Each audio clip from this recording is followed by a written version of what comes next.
Hello मित्रों, good morning to you. आप लोग कैसे हैं? हम लोग चर्चा कर रहे थे ट्रांसफॉर्मेशन पर, और ट्रांसफॉर्मेशन में हम लोगों ने 10 रूल्स को पढ़ा।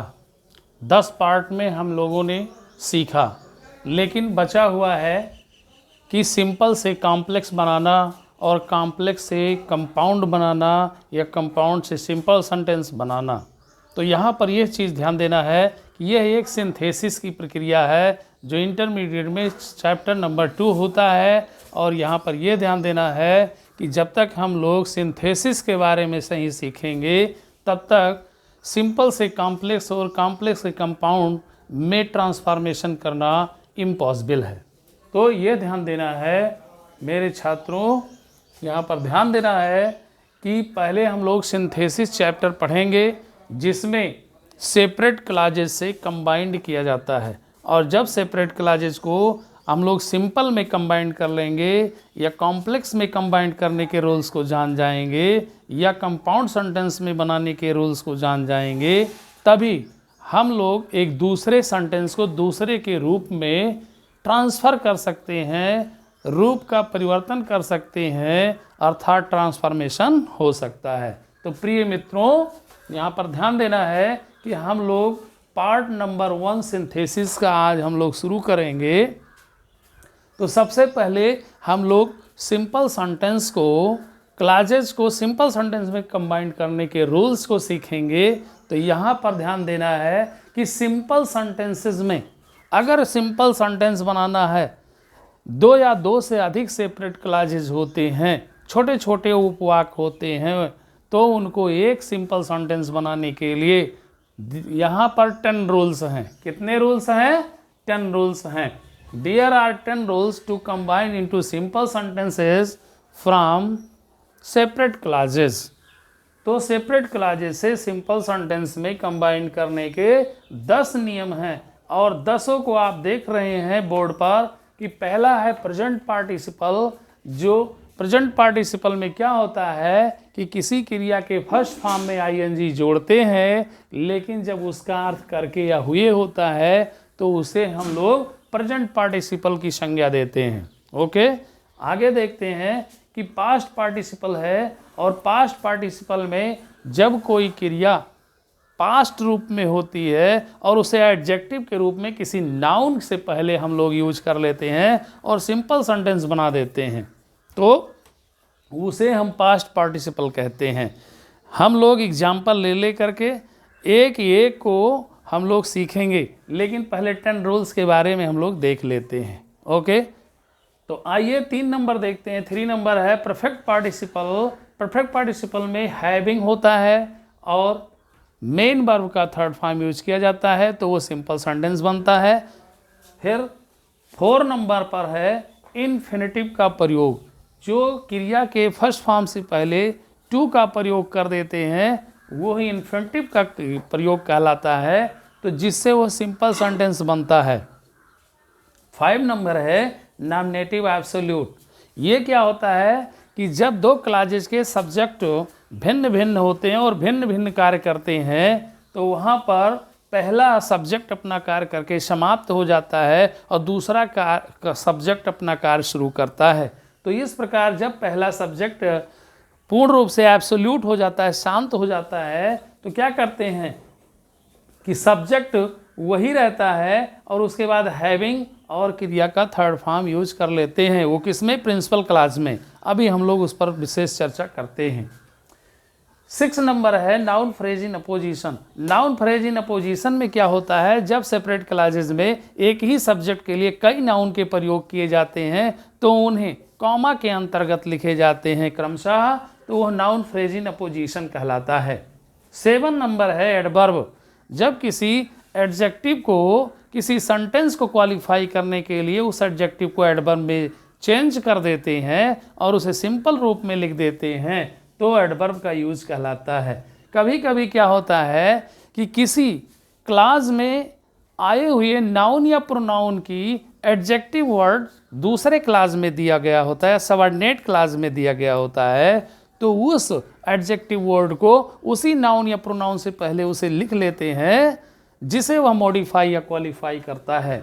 तो ये होता है एडजेक्टिव का प्रयोग करके सिंपल सेंटेंस बनाना। 9 नंबर आपका है कंजंक्शन एंड का प्रयोग करके।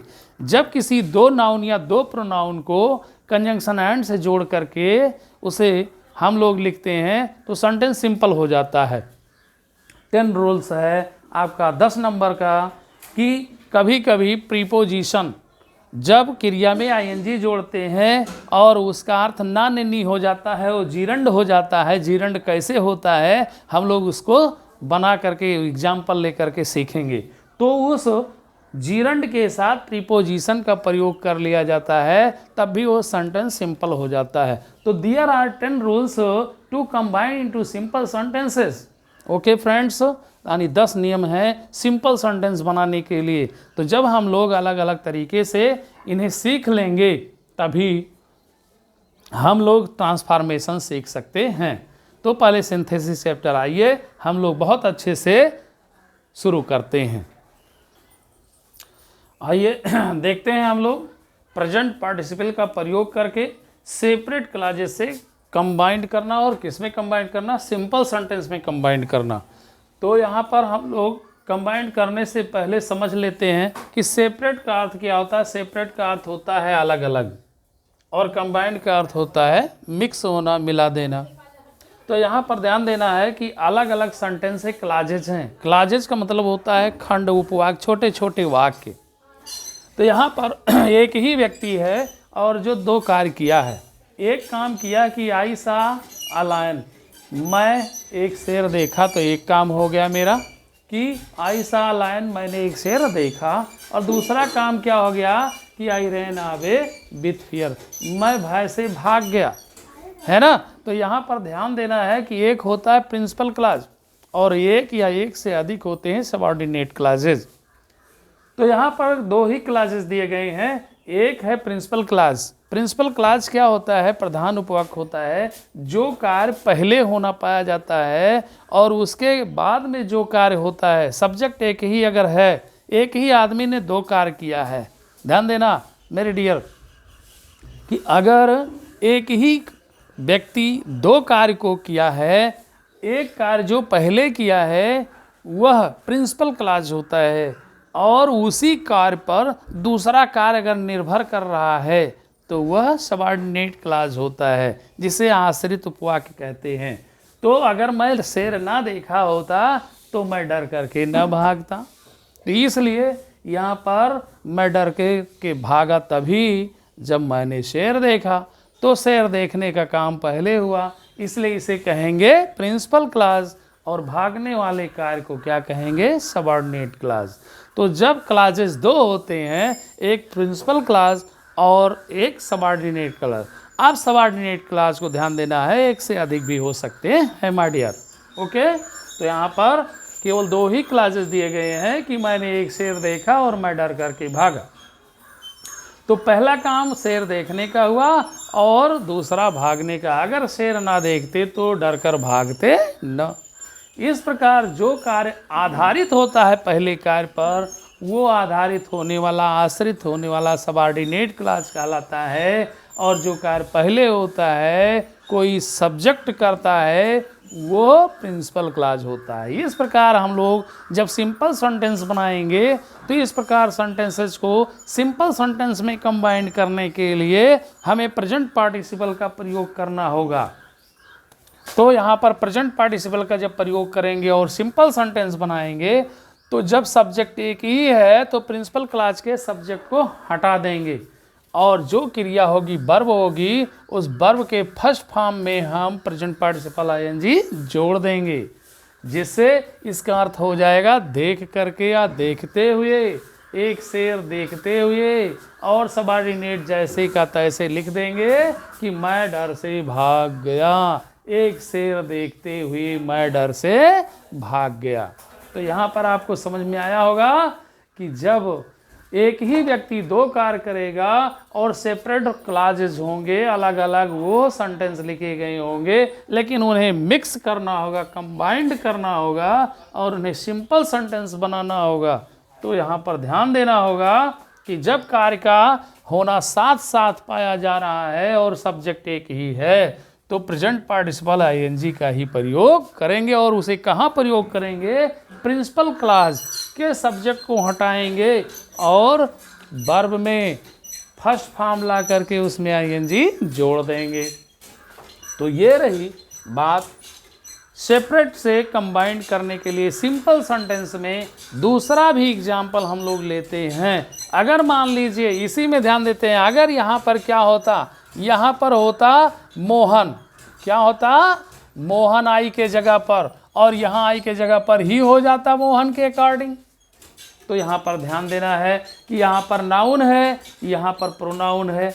और जब एक ही सेंटेंस में सिंपल बनाना है तो अगर एक बार नाउन आया है तो फिर प्रोनाउन का प्रयोग नहीं करना है माय डियर। तो यहाँ पर क्या करेंगे? मोहन को उठा करके और ही के स्थान पर लिख देंगे और ही वहाँ से हटा देंगे, यहाँ से भी मोहन हट जाएगा। तो क्या हो जाएगा? सीइंग अ लायन, और यहाँ आई के जगह पर हो जाएगा मोहन। तो हो जाएगा कि Mohan ran away with fear. एक शेर देख करके मोहन भय से भाग गया। क्लियर? दूसरे सेंटेंस पर आइए। अगर लिखा हुआ कि आई सा मोहन, मैंने मोहन को देखा, क्या कर रहा था वो Mohan? He was reading book, वह पुस्तक पढ़ रहा था। तो यहाँ पर एक बार यहाँ आईएनजी का प्रयोग हुआ है और दोबारा हमें आईएनजी का प्रयोग नहीं करना है, क्योंकि जब पुस्तक पढ़ रहा था तो पहला काम पढ़ने का हो रहा था, प्रिंसिपल क्लास ये बन गया, और तब मैंने मोहन को देखा, तो ये हो गया सबऑर्डिनेट क्लास। इस प्रकार क्या कर देंगे? यहाँ पर आईएनजी है, दोबारा अब यहाँ आईएनजी लगाने की आवश्यकता नहीं है, इसलिए मोहन के अनुसार यहाँ ही है और यहाँ सब्जेक्ट आई है, तो दोनों सब्जेक्ट भिन्न हो गए। इस प्रकार यहाँ पर मोहन जब नाउन है तो यहाँ प्रोनाउन ही को हटा देंगे और वाज को भी हटा देंगे, और ये प्रेजेंट पार्टिसिपल रीडिंग बन जाएगा। तो आई सा मोहन रीडिंग बुक कर दीजिए, या रीडिंग बुक करके आप ऐसा भी लिख सकते हैं कि रीडिंग बुक, कामा लगा दीजिए, उसके बाद लिख दीजिए आई सा मोहन, तब भी सही हो गया। ठीक है ना? चाहे इस तरीके से लिखो, चाहे इस तरीके से, यानी ये पार्टिसिपल पीछे भी ऐड कर सकते हैं या आगे लिखेंगे। आगे लिखेंगे तो आपको क्या लगाना पड़ेगा? यानी सबऑर्डिनेट से पहले आपको कामा लगाना पड़ेगा। Okay my dear. Third sentence लेते हैं कि ही वाज टायर्ड, वह थक गया था। ही lay down under the tree, वो पेड़ के नीचे लेट गया, और जब वो थका तभी पेड़ के नीचे लेटा है, जो थक गया है वही लेट गया है। इस प्रकार सब्जेक्ट एक है और कार्य दो हुए हैं। अब यहाँ पर क्या आया है? वाज पर आया है, जबकि फर्स्ट फॉर्म में ध्यान देना है कि जब प्रिंसिपल क्लास में क्रिया के पास्ट रूप से पहले is are am was were हो, तब क्या कर देते हैं? इस is are am was were का शुद्ध रूप बी लिख देते हैं, और बी लिखने के बाद इसमें आईएनजी जोड़ देते हैं, और उसके बाद जैसी क्रिया होती है उसे लिख देते हैं। यहाँ क्रिया भी आ सकती है, एडजेक्टिव भी आ सकता है, इसको जैसे होगा वैसे लिख देंगे।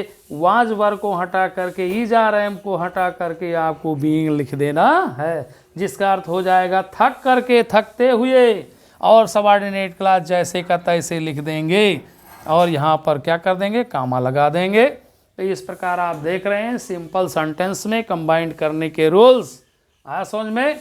इस प्रकार अब हम लोग ऐसे ढेर सारे एक्सरसाइज को आपके बुक में भी दिया हुआ है, और उस एक्सरसाइज को भी करते रहिए।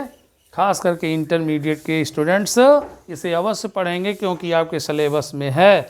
फिर अब हम लोग प्रेजेंट पार्टिसिपल के बाद में पास्ट पार्टिसिपल का अध्ययन करते हैं। तो यहाँ पर ध्यान देना है, पास्ट पार्टिसिपल को हो सकता है कि अब हम सेकंड पार्ट में उसे हम पढ़ेंगे। तो इसलिए मेरे वीडियो को अगर समझ में आया है तो English classes by RB sir के इस चैनल को लाइक करते रहिए, शेयर करते रहिए। Okay, thanks.